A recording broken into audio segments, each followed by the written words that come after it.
What's going on, everyone? So the waiving and signing train continues for the Los Angeles Lakers. You're probably going to see a lot of this as we inch closer and closer to training camp. You sign these guys to Exhibit 10 deals, training camp deals, things like that. You'll waive them, so that way you have the rights to transfer them to the G League affiliate. We saw Arthur Kaluma, who really high on. I like him. Somebody I really want the Lakers to keep under their umbrella, right? Don't expect him on the main roster. I don't expect really any of these training camp guys, Eric Dixon, any of these guys to be on the actual main roster because Lakers would have to make a trade to do that. But you're kind of evaluating and seeing some of these young guys that may have potential as role players or pieces that could fit, maybe even as soon as next season, right? Where with this new CBA, you really need kind of that cheap talent. You're going to need those guys that can come in, play roles, fill gaps for you, try to find those gems, those diamonds in the rough. Yeah, you're going to miss on some, you're going to hit on others, but you only need to hit on one or two of these guys, and all of a sudden, you have real impacts. Plus, Lakers have talked very heavily how they want to be kind of that organization that develops and grows and builds guys. If they are going to really be that, you got to start rounding out and bringing in some of these young guys and having these kind of, that create this cycle where, guys phase out, whether it's through, contracts or just play, or they're just not very good or whatever, right? They end up phasing out. You're bringing new guys in. Maybe it's on two ways, and then those two ways go to the main roster, or you get a couple guys that leapfrog and just get straight into the main roster, and you just kind of continue. You have this influx of talent going out, this new influx of talent coming in. Lakers are, developing and doing things properly. So again, expect a lot of these kind of hey, this guy was signed, and then 24 hours later he was waived by the Lakers, because again, it's to bring these guys into training camp and then sign them into the G League team, and you're kind of, okay, we really like this guy, we want to bring this guy. You're kind of picking and trying to find those diamonds in the rough. So we saw Arthur Kaluma get waived, which was always expected. I wanted to see him in training camp, but I actually think the Lakers are trying to kind of hide him a little bit, right? You didn't really see him too much in Summer League, which I thought was odd. And then now they're waiving him before training camp, and he's the exact type of player that the Lakers need. I think that's more of hey, we don't want people to come, because if he's on the G, a team could come in, swoop in, and just snatch him, right? So I think the Lakers are looking at it as hey, let's kind of keep our gem a gem. Let's keep it hidden, right? Let's keep it in the safety box and not let that get out. So you see Arthur Kaluma get waived for Jarron Cumberland, who 36 hours or something like that, right? He ends up going, signing that, and then ends up getting waived. I did a whole video on him in the Arthur Kaluma situation. Go check that out after this video, of course, if you want more information on Cumberland as a guy that maybe could, make the roster eventually. He's a little older, 28, but he was recently waived, and he was waived for Tavon Jones. Now, Tavon Jones is a good, versatile, athletic, defense coming out of college. There was questions about his defense. He has all the tools to be a very good defensive player. He has all the tools to be a very good defensive piece, but it wasn't fully there. It's part of the reason. But you want to talk about a bucket getter. He is a bucket getter. He's a guy that can score the basketball with the best of them. He's a guy that you could kind of, have out there be scoring off the bench. Right? Lakers were dead last in scoring last season and bench scoring, right? So bringing in a guy like Jones could be a guy that could maybe help alleviate some of that. He has all the tools defensively. We'll probably see and find out whether it's the G League or in training camp how much he's improved defensively. You've seen a little growth. He's had 2 years, 2 stints in the G League, 2023 through 2025, and you've seen the growth defensively each year.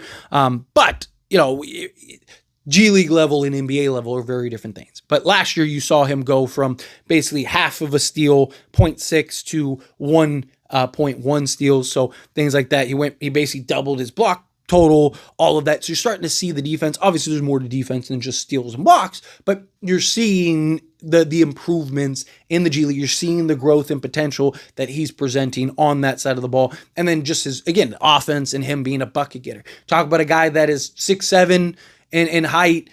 He has a 6'10" wingspan. So he's got size, he's got length, and he's got athleticism. He's great in transition, great at getting downhill, getting to his spots, shoot over the top of guys, right? Again, he's a bucket getter. That's what he was known as coming out of college, coming in, to the league. He's 25 years old, so he was kind of a younger guy coming out.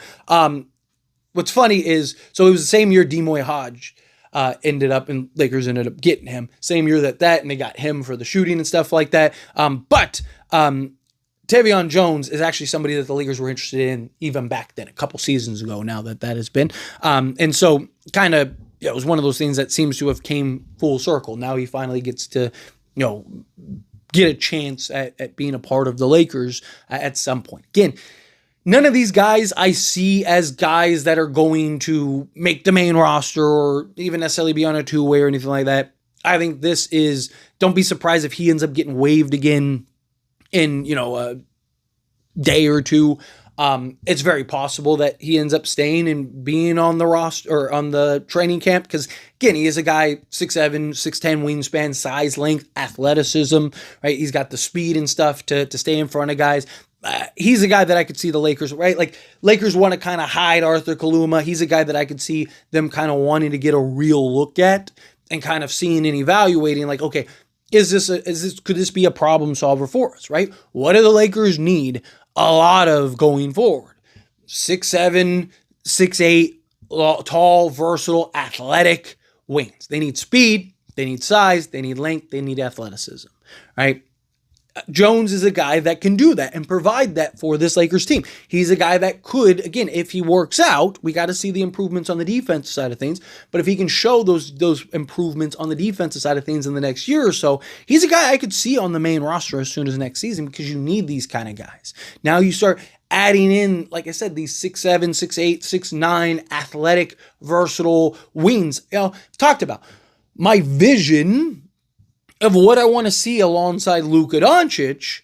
Ideally, if let's say DeAndre Ayton works out, you got Luka and Ayton, and I want 3 6'7" to 6'9" athletic, versatile wings, right? So, to me, can you have like a Luka Doncic, a Tavon Jones, again, assuming he works out and actually becomes the player he may be able to be, Tavon Jones, and a Dude Thero, and then like an Arthur Kaluma with a DeAndre. Now you just have 3 guys with wingspans, 6'10" and above wingspans that can defend multiple positions, play multiple positions, slot in, switch, defend, right? Mask Luka Doncic and his lack of, defense. We'll see how much he improves this season, but also it's the sustainability, year after year after year after year. But, having that size, that length, assuming these guys can shoot over time, they develop their shooting, then now all of a sudden you have kind of the ideal lineup and rotation alongside a guy like a Luka Doncic, which is what you want, right? So, to me, I anytime I hear the Lakers bringing in and considering and looking at, a 6'7" guy and above, like, sign me up, right? Because that's what we need. And especially if the Lakers are going to keep Austin Reeves, right? And you're really going to have Luka and Austin Reeves and DeAndre Ayton kind of be your big 3 going forward, right? You're really going to need you're going to need those sizable, athletic, two-way wings. You're going to need those guys that can mask and make up to where, say Jones is able to defend the best player, or say a Dude Thero's that guy. Now Dude Thero's defending the best player. You have, Jones defending the second best player. Reeves is now defending the third best player. And then Luka's defending, one of the forwards, kind of the tuck away guy. And then Ayton's defending the centers.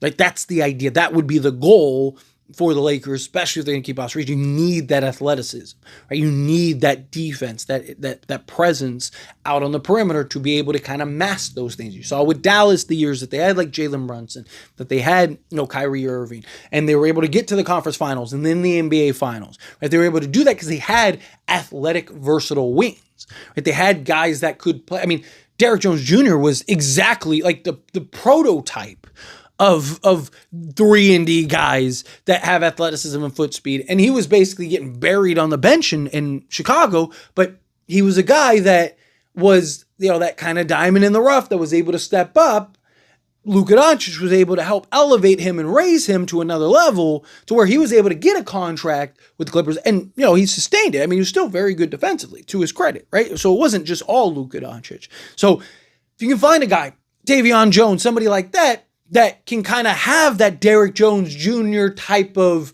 spike, that type of uptick where it's like, oh, hey, here's a guy that is kind of being slept on. Luka's going to help elevate and make better and improve.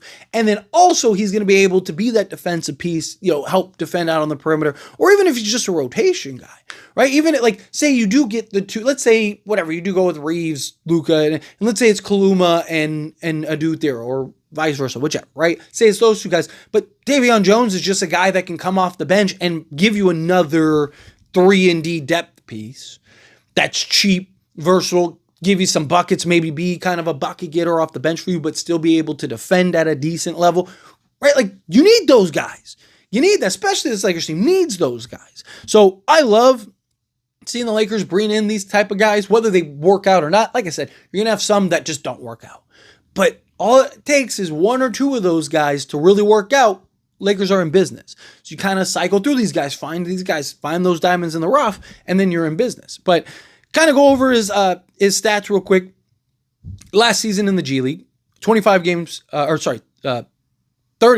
played, 22 games started, 30 minutes per game, 16 points. He was 41.5% from the field.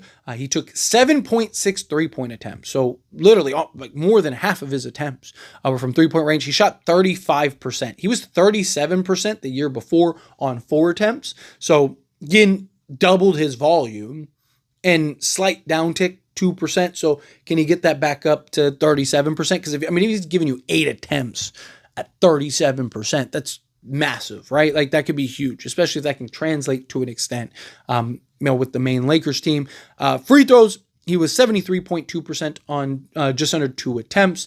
He grabbed 4 rebounds, 2 assists, 1.1 steals, half a block, and again, gave you just under 16 points per game. So, guy that can defend, needs to improve a little bit in that area from what we've seen. Obviously, maybe he's had improvement since then. We'll find out if he actually gets an opportunity in training camp or with the G League team. But these are the kind of guys to kind of keep an eye on.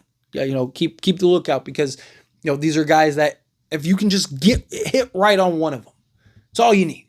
Just hit on one of them, and all of a sudden you're in business, and now you solved a major need, a major hole. Even if that hit is like, a rotation guy, like if he's a guy that's coming off the bench, starting at the 2 or backup 2 or 3 for you, money. But anyway, as always, this is a discussion. I pass the question to you. Let me know your thoughts and opinions down in the comments.